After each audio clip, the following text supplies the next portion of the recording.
Ce journal vous est offert par CET Congo, Société d'ingénierie civile.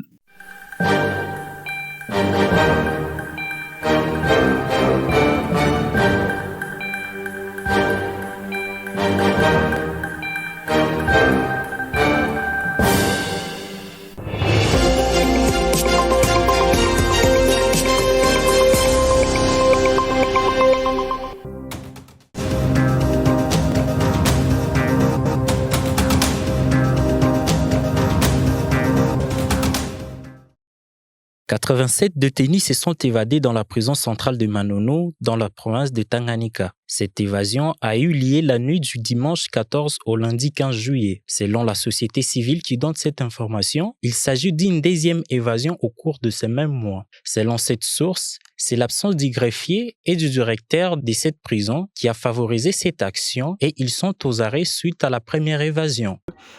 En première explication, en premier lieu, il y avait déjà des prisonniers qui s'étaient évadés de la prison il y a seulement quelques jours. Et après cela, c'est le greffier de cette prison ainsi que son directeur qui ont été interpellés et qui ont été mis provisoirement dans un cachot en attendant bien sûr que les enquêtes soient menées. Alors les prisonniers de la prison de Manono ont profité de l'absence entre guillemets de l'administration à la tête de la prison pour pouvoir creuser un gros trou de plus ou moins 5 mètres qui a permis à ces prisonniers de pouvoir s'évader facilement. La société civile demande que les actions soient prises pour sécuriser la population. Parmi les évadés, il y a des bandits des grands chamans.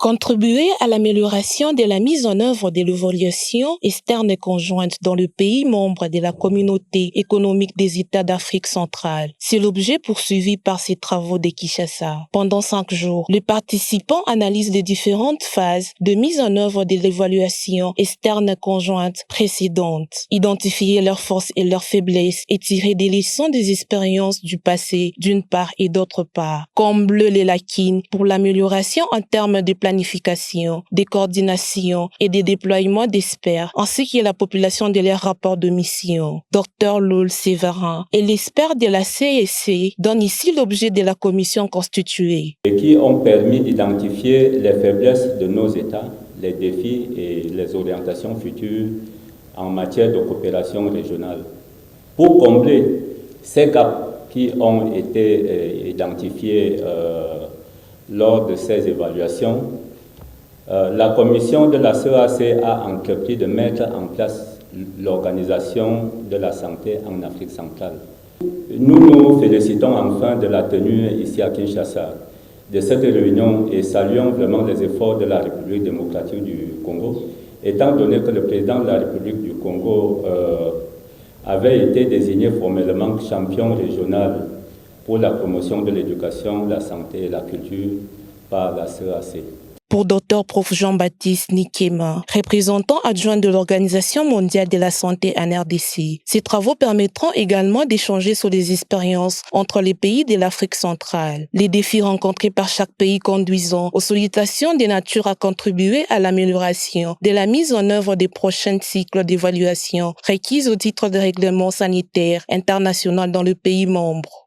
L'OMS tient à remercier les gouvernements de la CIAC et salue leur engagement à assurer la sécurité sanitaire par des changements importants pour obtenir de meilleurs résultats en matière de santé. Et vous invitez à des échanges francs. Il ne faut pas se cacher, il ne faut pas voiler la vérité, pour aboutir à un réseau robuste qui protège la santé de nos populations.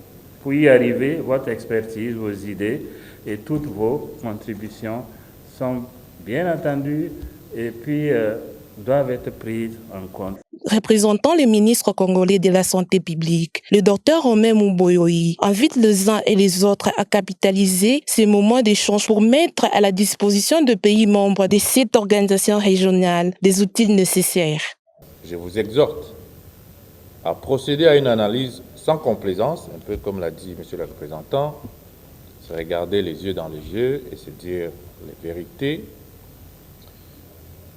Donc faire une analyse durant ces 5 jours afin que les évaluations qui seront faites au titre du RSI soient les meilleures possibles pour le bien de nos populations respectives et pour la promotion de la sécurité sanitaire dans notre sous-région.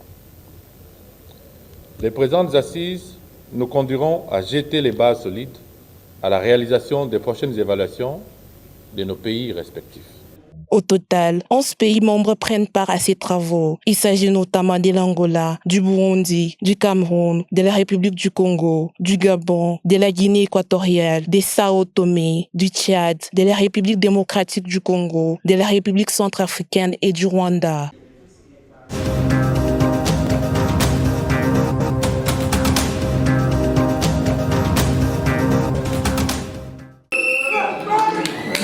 C'est la salle ou entonchée de l'hôtel de ville de Lubumbashi qui a servi de cadre à la réunion entre le maire intérimaire, le transporteur par vélo et de marchands ambulants. Le but est de maintenir l'assainissement et la propriété dans la ville de Lubumbashi. Jos Tunda n'a pas hésité de leur demander de quitter les centres-villes et de retourner dans le marché. En tant que responsable,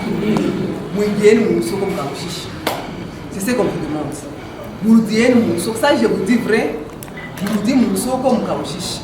L'autorité urbaine a mentionné que le non-respect à toute personne qui ne suit l'ordre donné sera sanctionné. Parce que ma mesure pour faire passer message,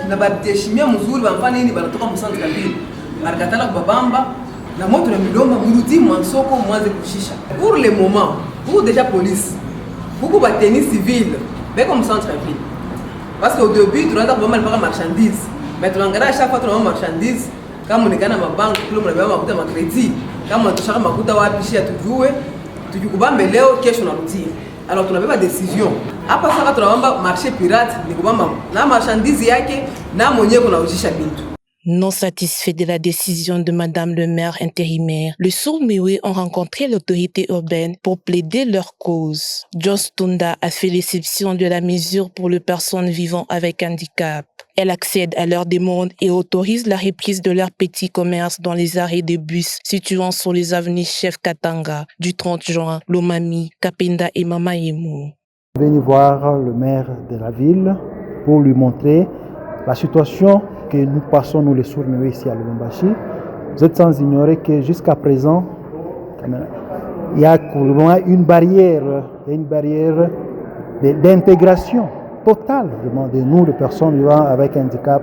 Nous, les Sourds-Muets, nous sommes sauvés peut-être, c'est par notre petite quantité là des choses que nous vendons ici au centre-ville. Alors nous avons expliqué la situation, la dame a compris vraiment, elle nous a donné une solution, peut-être donné la liste pour les sourds qui vendent réellement en ville, pour garder notre ville vraiment propre. Désormais, ces vulnérables seront assignés dans chaque arrêt en portant un gilet réflecteur, portant un numéro pour leur identification.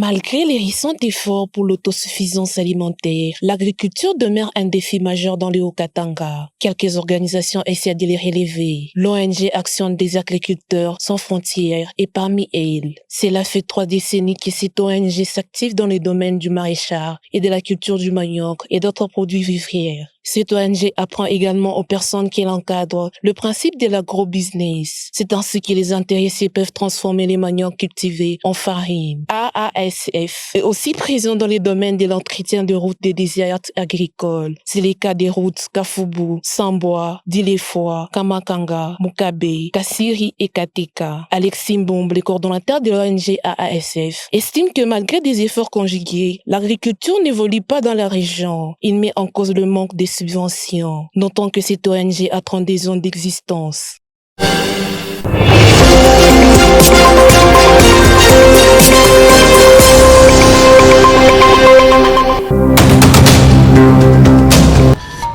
Ce journal vous est offert par 7 Congo, Société d'ingénierie civile.